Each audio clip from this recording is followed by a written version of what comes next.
Javier ক্যাব্রেরার বিদায় প্রায় চূড়ান্ত, তবে স্প্যানিশ এই কোচের বিদায় কি ভাঙছে সিন্ডিকেটের বলয়?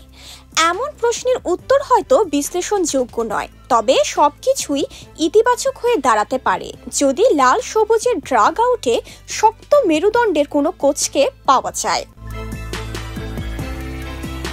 বাফুফের সভাপতি তাবিত আওয়াল আগেভাগেই ইঙ্গিত দিয়েছিলেন হংকংয়ের বিপক্ষে ঘরের মাঠে শেষ ম্যাচটি হতে পারে ক্যাব্রেরার অধ্যায়ের শেষ অংশ। কিন্তু সমালোচনা আর ব্যর্থতাকে সঙ্গী করে লাল সবুজ শিবিরের সঙ্গে হংকংয়ে পাড়ি জমান স্প্যানিক এই কোচ। গেল ৯ অক্টোবর রুদ্ধশ্বাস লড়াইয়ের পরও ৩-৪ গোল ব্যবধানে হেরেছে বাংলাদেশ।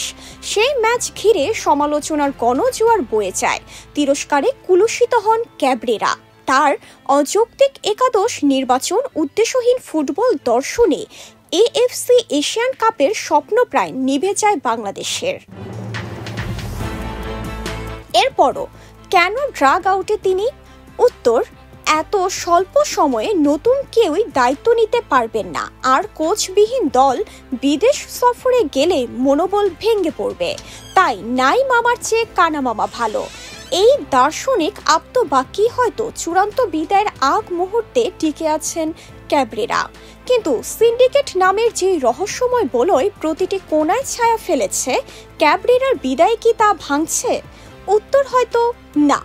সেই বলয়ের শিকড় অনেক গভীরে, সহজে ভাঙা কঠিন, তবুও দাবার বোর্ডের একটি মাত্র পেয়াদাও কখনো কখনো খেলার গতি বদলে দেয়। হয়তো এবার সেই সুযোগের অপেক্ষা করছেন দেশের ফুটবল প্রেমীরা। বাংলাদেশের নারী দলের হেড কোচ পিটার বাটলার একা দৃঢ় হাতে আর নির্ভীক মননে হাল ধরেছিলেন। খেলোয়াড়দের সঙ্গে লড়াইয়ে পিছু পা হননি। শেষ পর্যন্ত তার নেতৃত্বেই ইতিহাস গড়ে বাংলাদেশ। হামজাদের সামনেও আজ সেই একই মোড়। তবে প্রশ্ন এখন একটাই, বাফুফে কি সেই সাহস দেখাবে?